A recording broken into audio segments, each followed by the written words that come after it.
Welcome back to I Know How You Feel, a podcast for common experiences not so commonly shared. This is a platform for growth, connection, and mindful conversation. Today on the podcast, we have Val. Val is a Native American daughter, sister, mother, and wife from Many Farms, Arizona. Let's connect with Val.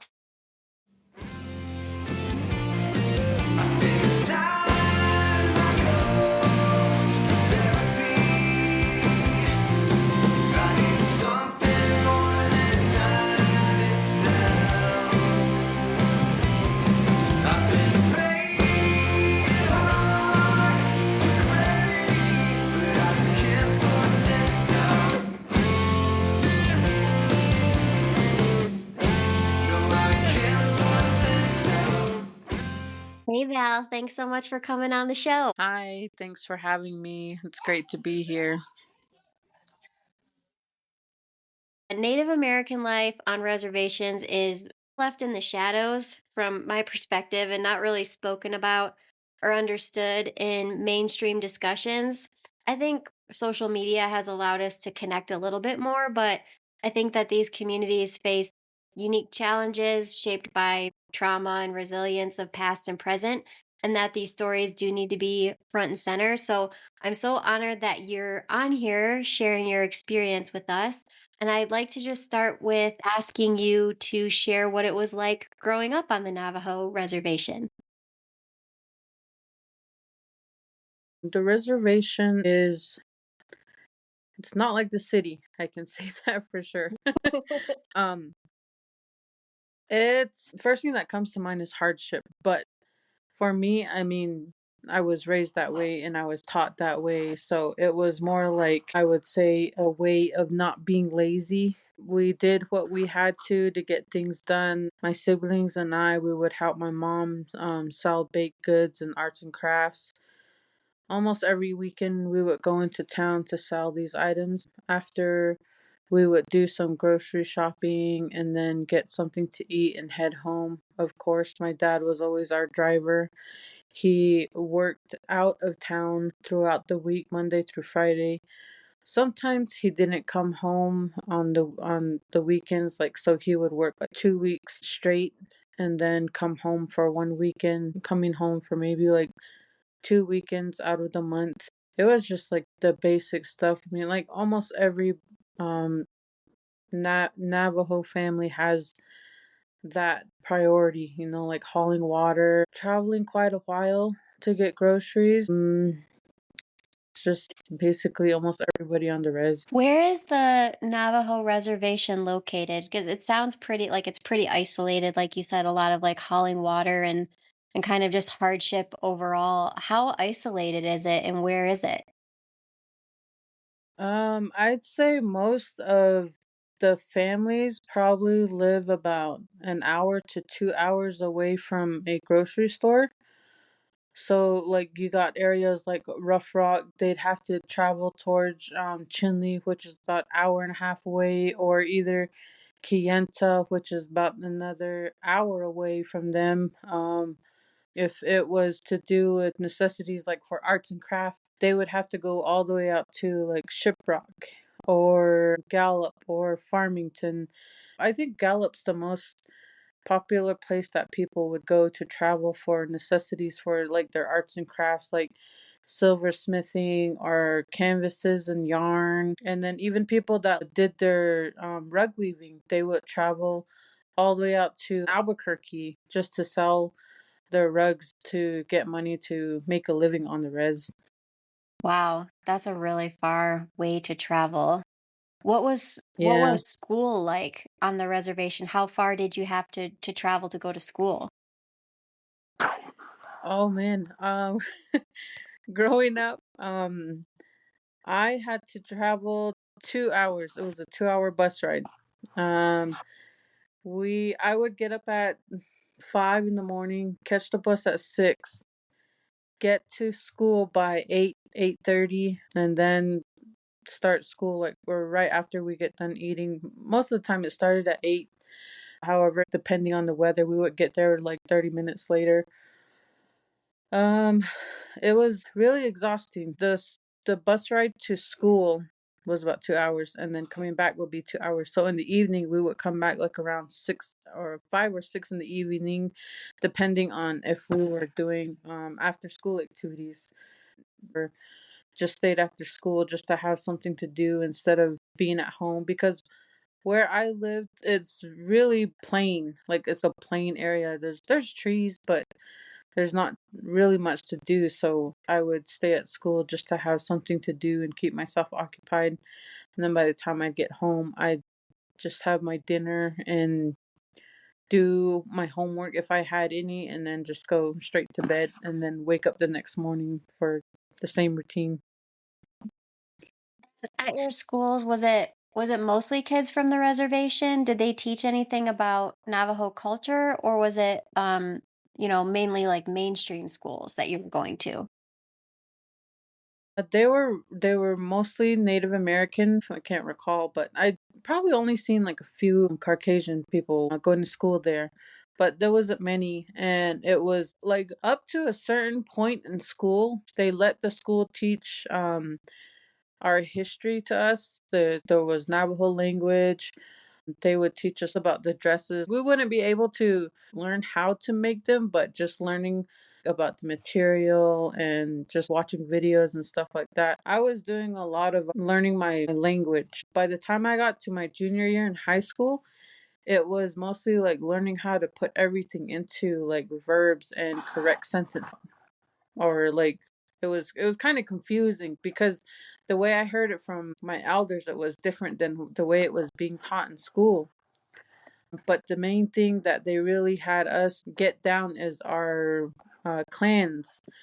That way we would know how we were related to someone else, where our family's coming from, stuff like that. For my brother, oh my gosh, I was so proud of my brother.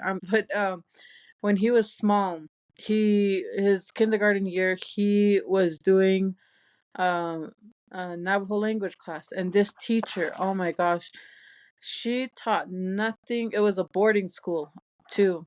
She taught nothing but the Navajo language in her class.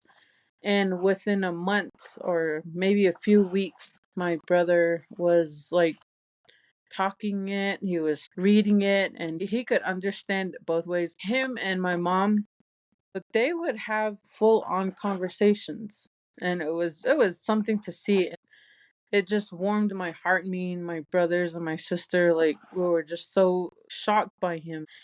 Here he is, the youngest one, and us older ones can't even speak it, or we could barely speak it and we could barely understand it. And here he is, 5 years old, just sitting there right across from my mom, just having a conversation. And it was really something else to see. The following year, the principal that had taken over the school, she took that program out. She said that the boarding school wasn't going to have that anymore, and that they didn't want anything like that in the school. And it gave him problems in school later on. Like, they kept telling him that he's not learning English right and he's not comprehending anything. But he strived, he kept pushing himself. And like, my mom just kept telling him, like, no, it's not your fault, and they shouldn't have done this to you. And I mean, it was so nice. It was something to experience. That teacher, I mean, if I had known her more or gotten to know her more, I would have just given her like my whole heart, like the way she just taught those little ones to speak nothing but Navajo. It was so awesome. That's incredible. That teacher is incredible. I was just thinking while you were telling me that story, I can't believe that's still happening in reservation schools, that we're still at the point where we're telling kids they can't speak their native language and pushing English and all of those types of things that I thought had been left in the past. So that's brand new information for me. And anyone out there who isn't super familiar with Native history, um, Native American boarding schools are one of the most horrific pieces of our history, and just absolutely wiped out Native culture and language. So it's really interesting that you bring that up and that's still part of the schools still. Yeah, yeah. I know I was surprised when my mom told me about it. She was like, "Oh, they're taking the Navajo language class out of the school." And I said, "Why?" As I was upset just as much as she was. And a lot of the teachers tried to talk to that principal, but nothing was ever resolved. But I heard that they had built a hogan in front of the school, just to keep the cultures, which they built just so like the kids could hang out there, or if there was like a after school program thing, they would let them do that. I mean, they were still allowed to speak their language among each other, but it was just the fact that it wasn't being taught in school anymore. That's what really bummed me out. Native American people, probably like my age, around their 30s and their 20s, not a lot of them speak Navajo. I mean, we can understand it, we can comprehend it and everything, but a lot of us cannot speak it. And it's like a lot of people don't really want to speak it or learn it because they're being made fun of.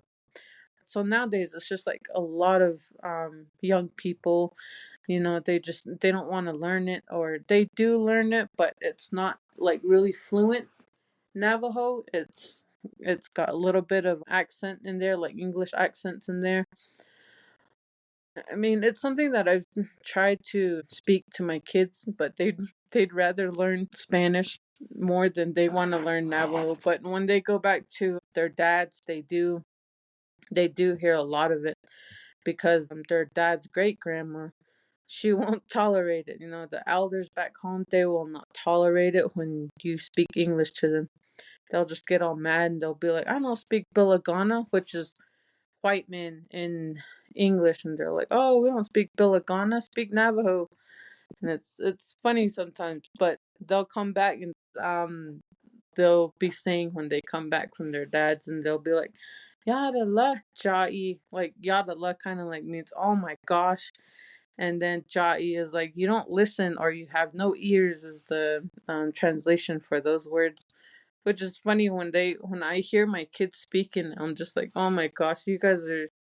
It's something else when you hear your own kids like learning your language.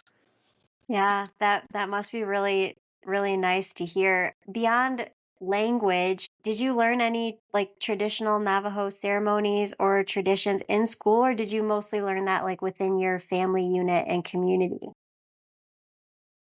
That was within the family, the community.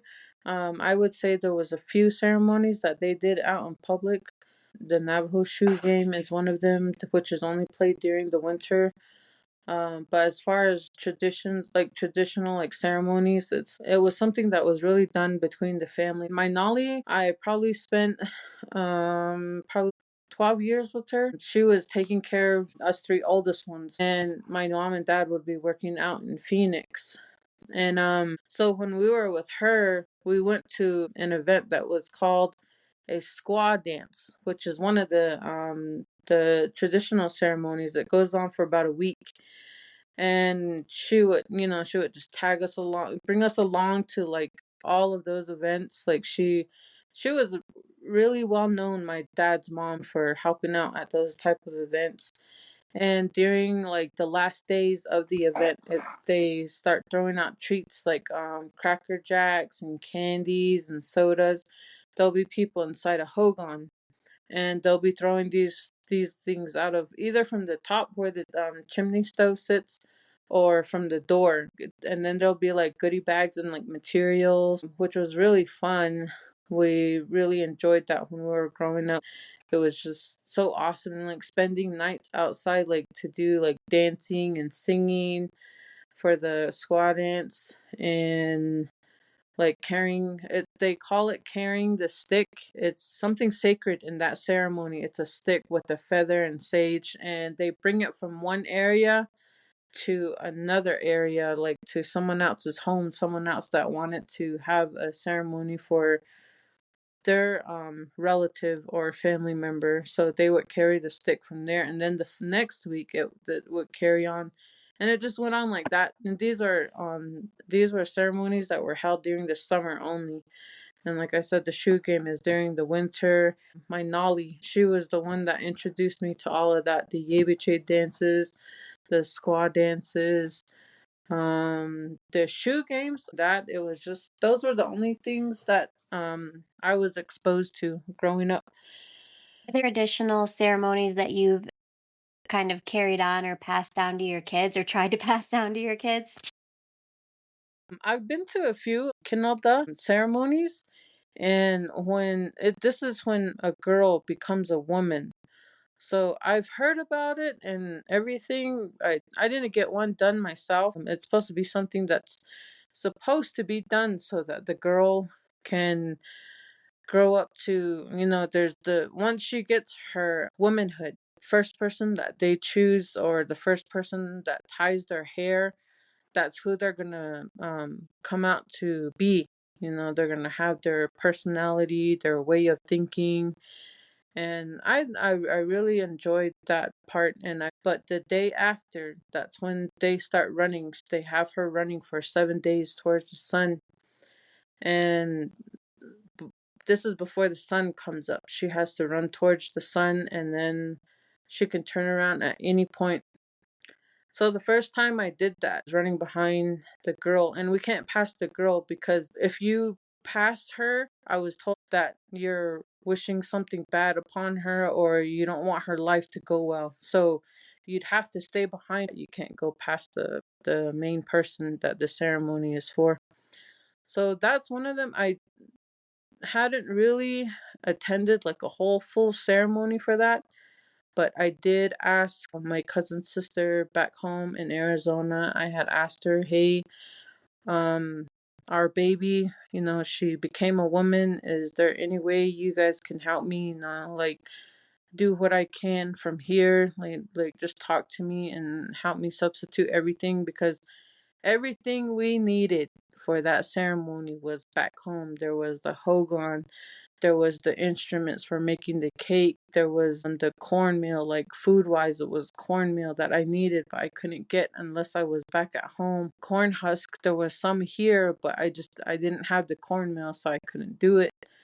Like treats, and it's a good thing I had my tutidine, my corn pollen. And they said that that was one of the main things, so I had that. And like jewelry is one of the other things that she needed me to have her wear, and just basically having her get up before the sun, and doing a lot of chores because that was the way of making her realize that she's becoming a woman, doing all these chores and doing all this cooking and cleaning and just realizing that she's growing up.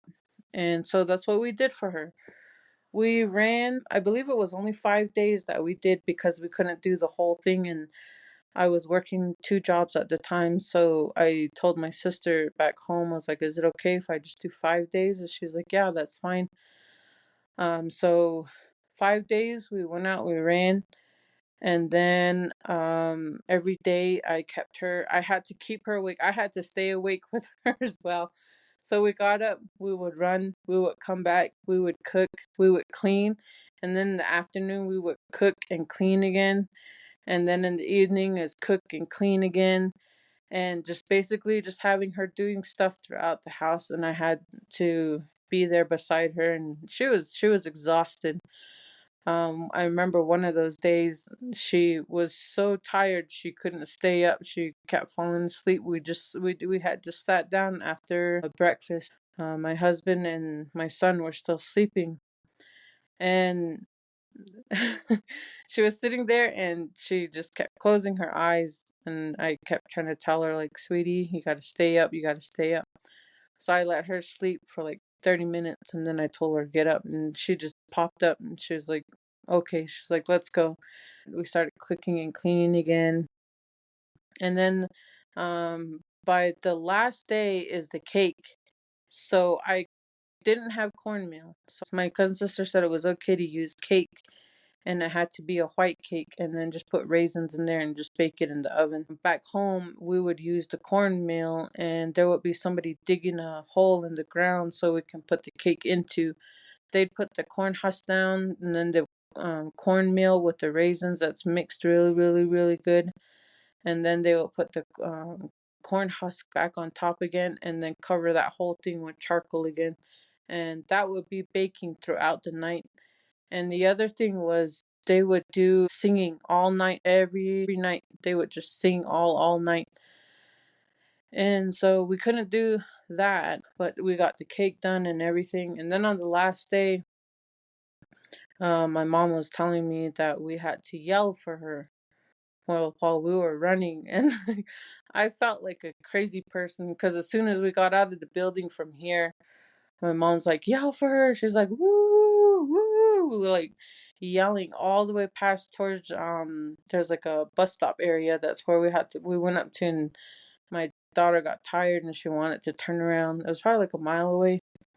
And then we're coming back and we're still yelling. And I asked my mom, I was like, what does that mean? Why do we have to yell for her?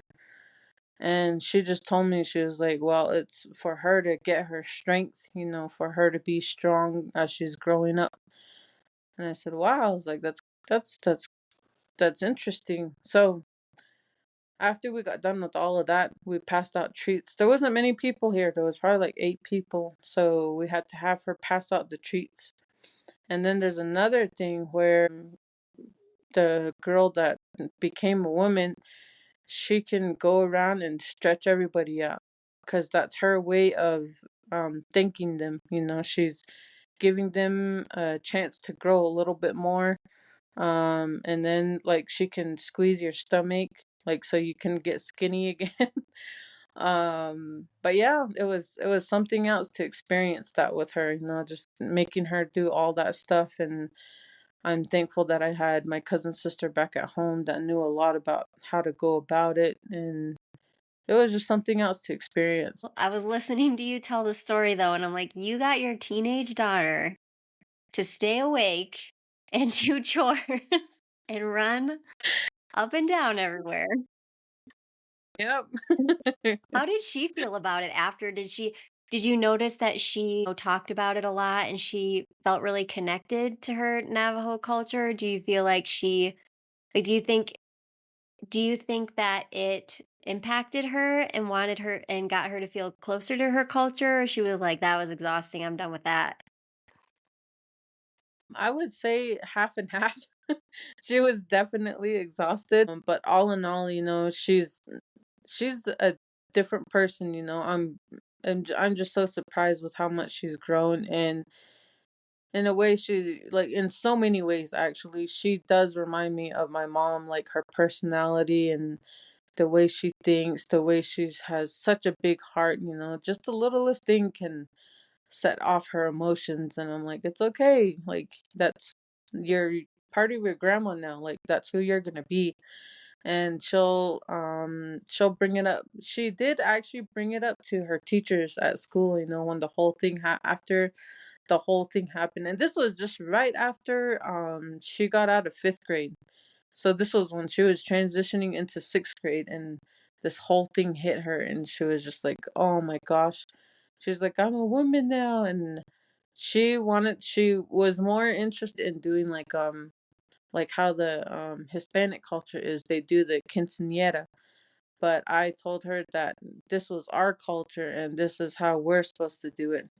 And she definitely felt stronger, and she does bring up the fact that she wants to start running in the morning again because she said that that's what she misses about that part of her life, the way she was able to like run out towards the sun like that, and she really enjoyed it. But the cleaning and cooking part, she'll hesitate sometimes. She'll be like, I'm tired." But it's funny. Yeah, she enjoyed talking about it to her teachers. She told them about every single step we took, the jewelry that she wore, and like how we had to run every morning. And then she also told her Nolly lady, her dad's mom. She also had to let them know how everything went there, and they were just so supportive from there too. They were just like, "Oh, thank you for doing that and not letting anything go by." And I just thought, this is something I wanted for myself, but I couldn't have that. So I want my daughter to have it. But I mean, I'm glad it came came together as much as it did. It's really nice that she was so excited about it, that she was sharing about it at school, um, and with her peers and kind of educating a little bit. Do you find I know you don't live on the reservation anymore.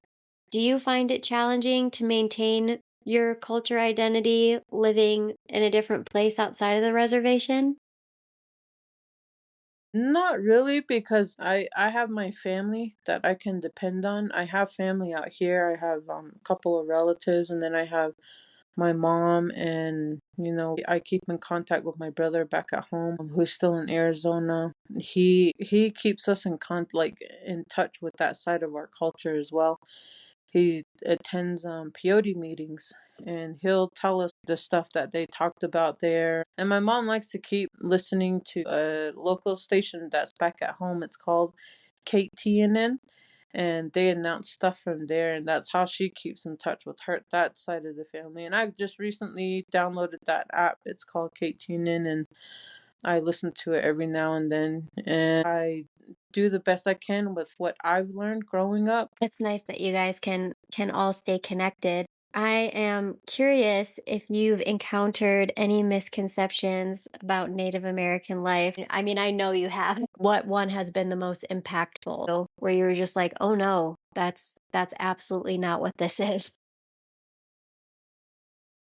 Yeah, one that I've heard of several times being here in Wyoming is I heard Native Americans get everything for free. And I'm Oh like, no. what? Yeah. And I'm I it I'm not sure about the Native American tribes out here. I'm not sure how their community works or how things are out here. But this topic actually came up like maybe a month ago with a coworker. He said that his someone in his family, a relative or someone, is half Cherokee and half Hispanic. He said that he heard from that cousin that they get stuff for free. And I told him, well, as far as Navajos, I said, I've never heard anything like that. We get food stamps, which is very common even in Wyoming. And then you got TANF. It's a funding that is provided for struggling, like needy families on the reservation. But even those people, they still have to go around and have a paper signed. There has this it's kind of like a petition. They'll put in an application and they'll have their paper signed, and they probably have to get, I'm not sure, maybe depending on the person, I would say maybe like 20 to 50 people, 20 to 50 signs. And then if they didn't get all of it, they wouldn't be able to get money. On the reservation, they still need money to pay for their lights, their electric, their water bill, and stuff like that. And food stamp doesn't cover all that. Food stamp just covers the food. And then you got, what is that called? I can't remember the name of it, but they give out free food there. But this is from the government again, which is something that's been going on way back when. They traded land in order to give us food, commodity food. That's what it's called. Commodity food. Like they'll bring in canned food, they'll bring in bleached flour and canned juices, canned fruits, just everything that's in cans. Canned goods is what they'll mostly bring us. Dry food, and I remember this commodity because my nolly raised us on it. There was commodity cheese, there was condensed milk, and this is what she raised us on too. When we were growing up at her place, it was commodity food and food stamps, and I don't believe she ever got TANF.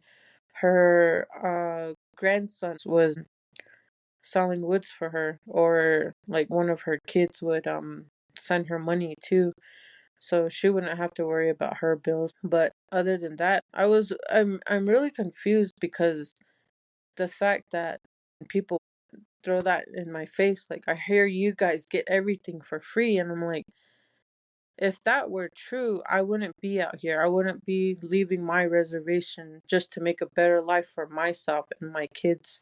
I mean, it would be easier if I was staying on the reservation. I miss home too, and I mean, I wish it was that easy, but it's not for Navajos as far as I know, because even the people that do get this stuff, it's still not enough for them.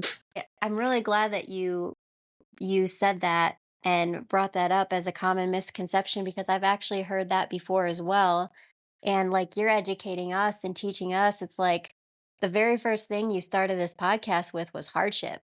It's hard out there, and I've been to the Pine Ridge Indian Reservation in South Dakota, which is the Sioux Nation, and it is it is desolate. It is hard. So whatever is quote unquote being given for free, it's definitely at the expense of these nations and these people. And it's Mhm. not really anything to um be like, yeah, they're getting this for free. They're getting this free ride. And like you said, like you left for a better life. Mhm. So I really appreciate you bringing that up.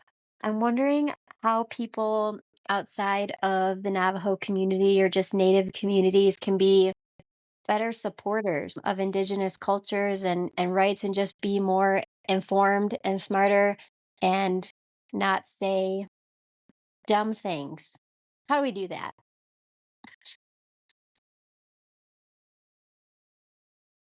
I remember once I told you about how a Hispanic woman was calling me Pocahontas. No, I know she meant well. She meant like you're beautiful like her, which is what she told me in the beginning. If anybody knows the story, they would understand why I don't appreciate being called that name. But Pocahontas was the first MMIW.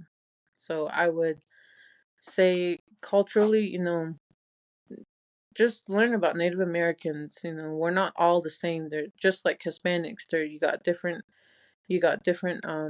nationalities. There's all different types. I've come to learn even from my husband that there's different Turks where he lives.